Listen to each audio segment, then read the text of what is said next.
रूस के युद्धपोत को यूक्रेन ने तबाह करने का दावा किया है। वहीं अमेरिका इस युद्धपोत के डूबने से डरा हुआ है, क्योंकि इस पर 2 एटमी मिसाइलें थी, जिससे भविष्य में परमाणु हादसा होने का डर विशेषज्ञों को सता रहा है।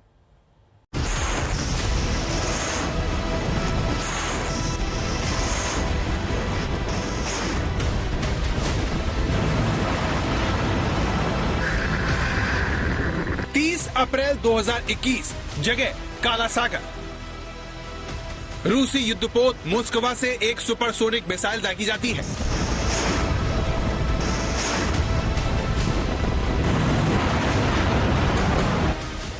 जिस जगह से रूस के फ्लैगशिप युद्धपोत ने P-1000 सुपरसोनिक मिसाइल का परीक्षण किया, उसी जगह यूक्रेन ने उसे डुबो दिया। सवाल यह है कि पुतिन के महाबली के डूबने से अमेरिका क्यों चिंतित है? क्यों अमेरिका को पुतिन के परमाणु हमले का डर सता रहा है?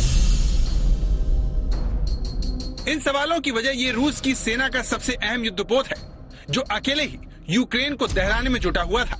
यूक्रेनी कमांडरों ने बताया कि वो पिछले कई दिनों से काला सागर में रूसी नौसेना के क्रूजर मोस्कवा पर नजर बनाए हुए थे। जैसे ही मौका मिला, उन्होंने 12,500 टन के इस विशालकाय युद्धपोत को ध्वस्त कर दिया। इस काम को अंजाम देने के लिए नेपच्यून क्रूज मिसाइल का इस्तेमाल किया गया। बार-कतार TB2 ड्रोन से पहले इसे धोखा दिया गया, जिससे मोस्कवा क्रूजर के प्रोटेक्टिव सेंसर्स अपनी तरफ से तेजी से बढ़ती नेपच्यून क्रूज मिसाइलों को नहीं देख पाए। ये मिसाइलें समुद्र की सतह से बिल्कुल नजदीक उड़ान भर रही थी। इस वजह से युद्धपोत के रडार इन्हें पकड़ नहीं सके। 2 नेपच्यून मिसाइलों के टकराते ही 611 फीट लंबे मोस्कवा पर भयानक विस्फोट के बाद आग लग गई और ये युद्धपोत डूब गया।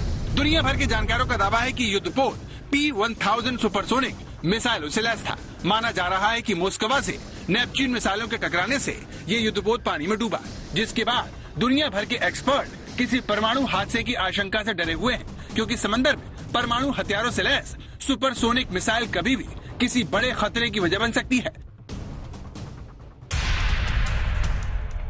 ये देखिए, आपकी टीवी स्क्रीन पर जो मिसाइल दिख रही है वो P-1000 सुपरसोनिक क्रूज मिसाइल है, जिन्हें रूस की सेना ने मोस्कवा पर अमेरिकी एयरक्राफ्ट कैरियर पर हमले के लिए तैनात कर रखा था, और जिसका परीक्षण रूस ने पिछले साल अप्रैल में दुनिया को करके दिखाया था। अब सवाल यह है कि रूस के डूबे वॉरशिप में परमाणु मिसाइलों के भी डूबने से आसपास के देशों को क्या खतरा है, और क्यों इससे दुनिया को चिंतित होना चाहिए? रूस का जो वॉरशिप डूबा है वो अपने आप में उनके लिए एक बहुत धक्का है, बहुत बड़ा धक्का है। और अगर वो नेपट्यून मिसाइल के जरिए डूबा है तो और भी बड़ा धक्का है रशिया को मिलिटरली, बिकॉज नेपट्यून मिसाइल की बात यह है कि ये कोई वेस्टर्न सप्लाइड मिसाइल नहीं है। ये वहीं की फैक्ट्रीज ने, आतम ने, आर्सेनल ने, उनके जो खार्किव की फैक्ट्री है, ये उनके लोगों के लूच का डिज़ाइन किया हुआ वो है मिसाइल है। तो अगर उससे उन्होंने इतने उनके प्रोमिनेंट वॉरशिप को डुबो दिया जो कि मेजर था, तो ये यूक्रेन के लिए बहुत बड़ी सक्सेस स्टोरी है और रशिया के लिए बहुत चिंता का विषय है मिलिटरली। वो डेड फॉर्म में होते हैं, अगर वो डूब जाते हैं या जल समाधि लेते हैं तो उसमें रेडिएशन का इसका कोई खतरा नहीं होना चाहिए। मुझे उम्मीद नहीं है कि उसको मेट करके रखा गया था। अमेरिका और नाटो देशों के लिए चिंता यही खत्म नहीं होती, क्योंकि जिस वॉरशिप को डुबोकर यूक्रेन खुश हो रहा है, वो इस युद्ध को सबसे खतरनाक चरण में पहुंचा सकता है। अमेरिकी खुफिया एजेंसी CIA के डायरेक्टर विलियम बर्न्स ने चेतावनी दी है कि रूस रणनीतिक या कम क्षमता वाले परमाणु बम का इस्तेमाल कर सकता है। उन्होंने कहा कि रूस भले ही अपने परमाणु हथियारों को अलर्ट पर रखने का दावा कर रहा है, लेकिन हमने ऐसे बहुत ज्यादा व्यवहारिक साक्ष्य नहीं देखे हैं जो परमाणु हथियारों की तैनाती को दिखाएं। लेकिन CIA डायरेक्टर ने रूसी हताशा और भारी नुकसान को बहुत खतरनाक बताया।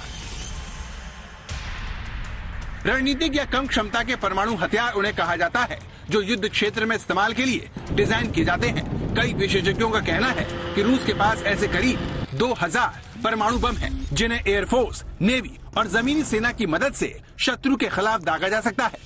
मोस्कवा के डूबने को रूस ने अपनी प्रतिष्ठा से जोड़ लिया है। दावा है कि रूस ने उस जगह को तबाह कर दिया जहां नेपच्यून मिसाइल बनाई जा रही थी। हालांकि यूक्रेन ने इससे इनकार कर दिया, लेकिन फिर भी रूस के सरकारी टेलीविजन के एंकर इस घटना को तीसरे विश्व युद्ध की शुरुआत बता रहे हैं। We obviously take any potential nuclear threat very, very seriously. And we noted early on in the conflict when Mr. Putin decided to offer some bellicose rhetoric with respect to nuclear capabilities that we noted at the time that we took that seriously and that we continue to monitor it as best we can. Moskva को खोने से काला सागर में रूस की स्थिति कमजोर होगी, लेकिन एक वॉरशिप के डूबने भर से पुतिन परमाणु हमला कर देंगे या फिर उम्मीद के मुताबिक कामयाबी न मिलना पुतिन के लिए एटम बम का बटन दबाने के लिए क्या काफी होगा?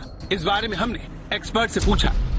ये दलील तो बिल्कुल काफी नहीं है और मैं ये नहीं सोचता हूँ कि अभी वो मौका पहुंचा है या वो स्थिति आई है जब उनको एटम बम गिराने की इवन मिलिटरली कोई जरूरत पड़े, क्योंकि अभी जो अस्त्रों का या शस्त्रों का जो एस्केलेशन होना है, अभी उनके पास और भी बहुत से ऑप्शंस हैं जो इस्तेमाल में नहीं आए हैं। तो ये समझना कि अभी वो एटम बम गिरा देंगे जैसी कि बातें चल रही हैं और CIA के डायरेक्टर ने भी एक अनुमान लगाया है, मेरा सोचना है कि अभी वो मौका नहीं आया है और वो ऐसी हरकत करने से पहले उन्हें दसियों बार सोचना पड़ेगा। ये अपने आप में एक बहुत बड़ा आगाज़ होगा, एक बहुत बड़ी चिंता का विषय ही नहीं, एक बहुत जो कहते हैं ना वाटरशेड मोमेंट होगा पूरे वॉर में। मोस्कवा को लेकर रूस जो भी दावा करे, लेकिन सच ये है कि यूक्रेन ने अमेरिका और नाटो के साथ मिलकर इसे डुबो दिया है और ये पुतिन की प्रतिष्ठा के लिए किसी बड़े झटके से कम नहीं है।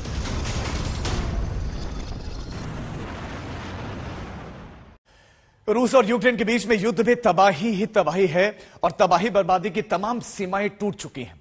पुतिन जैसे यूक्रेन का नामो निशान मिटा देने पर आमादा है। युद्ध के 52 दिनों में हमने आपको वॉर फ्रंट से जुड़ी हुई तमाम खबरें दिखाई। आज तक संवाददाता ने जान हथेली पर रखकर युद्ध की रिपोर्टिंग की है। आज हम आपको जाबाजी से भरी गीता मोहन की ग्राउंड रिपोर्ट दिखाते हैं।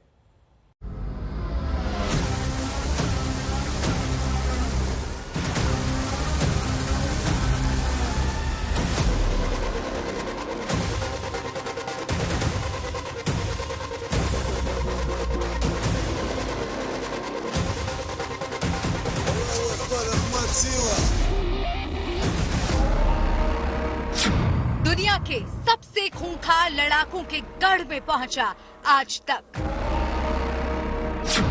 यूक्रेन में चेचेन लड़ाकों के बेस कैंप में पहुंचा आज तक। यूक्रेन के वॉर जोन से सुपर एक्सक्लूसिव रिपोर्ट। खतरनाक हथियारों से लैस दुनिया के सबसे खूंखार लड़ाके। अहमद सीला, अल्लाहू अकबर। यूक्रेनी फौज के खिलाफ जंग की तैयारी में हथियार तैयार करते लड़ाके। ये तस्वीर यूक्रेन के मेलिटोपोल की है और मेलिटोपोल में ये ठिकाना है चेचेन लड़ाकू का, रमजान कादिरोव की फौज का। अल्लाहू अकबर, अहमद सीला। आज तक देश का पहला न्यूज चैनल है जो पहुंचा है यूक्रेन में कादिरोव के ठिकाने पर। चेचनिया के flags, Chechen leader, Chechen fighters यहाँ पर है। गाड़ियां दिख रही हैं आपको। कमांडर मुराद इसी बेस कैंप से बेस्ड हैं। हम अंदर जाके आपको बताएंगे हाल और कैसे ये लोग जी रहे हैं, कैसे तैयारी है इनकी यहाँ पर रूस के लिए लड़ने के लिए। चेचेन लड़ाकों के बेस कैंप में हम चले, इससे पहले आपको कमांडर मुराद से मिलवाते हैं, जिसका जिक्र गीता मोहन ने अभी किया। कमांडर मुराद मेलिटोपोल में कादिरोव के अहम कमांडर हैं। कादिरोव के आदेश को अंजाम देने के लिए इस बेस कैंप में तैनात हैं। What is motivating him and many others, and how many Chechen fighters are here right now? Ну, как чеченцы, никто не может понять ситуацию, которая творится на сегодняшний день в Украине. Мы сами были жертвами террористических разных режимов. Сегодня мы здесь находимся, потому что люди сами просили о помощи. И мы первые отозвались действительно быть здесь по приказу главнокомандующего, по приказу Рамзана Ахматовича.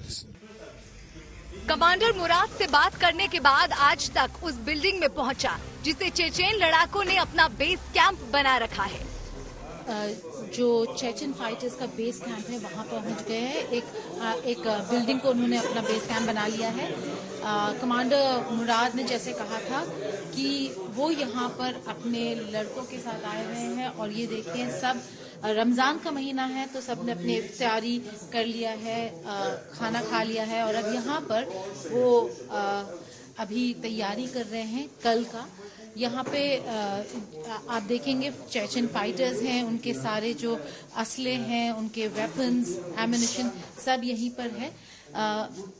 ये ऑर्डर्स कादिरोव से लेते हैं, लेकिन जैसे कमांडर मुराद ने कहा कि कादिरोव उनके कमांडर हैं, उनके राष्ट्रपति हैं, लेकिन प्रेसिडेंट पुतिन उनके चीफ ऑफ कमांड है और इसीलिए ये दो फ्लैग्स क्लियरली रिप्रेजेंट करता है कि चेचन फाइटर्स यहाँ पे क्या कर रहे हैं।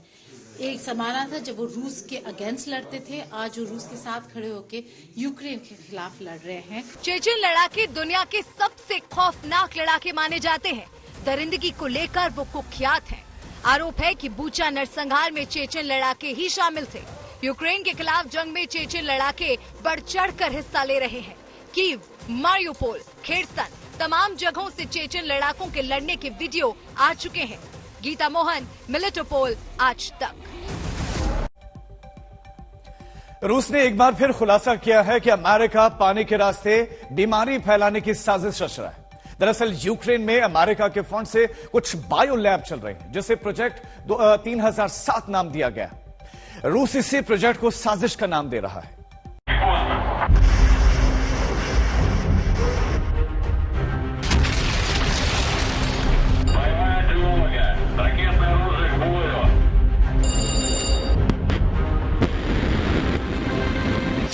भीषण हुई रूस यूक्रेन की जंग।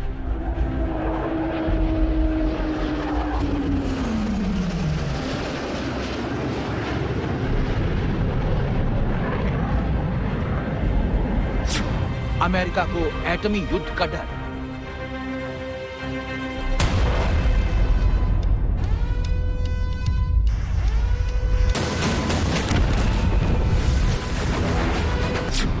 रूस ने जताया जैविक जंग का खतरा।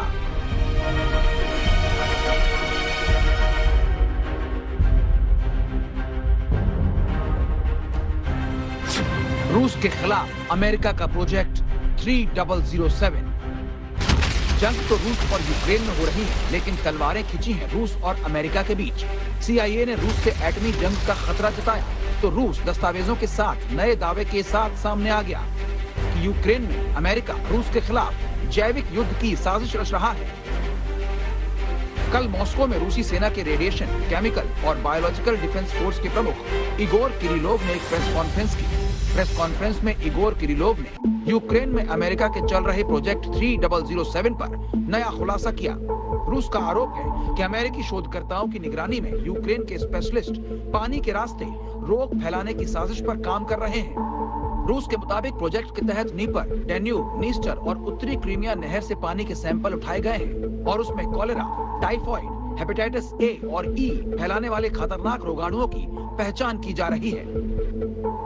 किरिलोव के मुताबिक ये इसलिए किया जा रहा है ताकि रूस के साथ काला सागर और अजोव सागर इलाके में खतरनाक जैविक परिस्थिति पैदा की जा सके।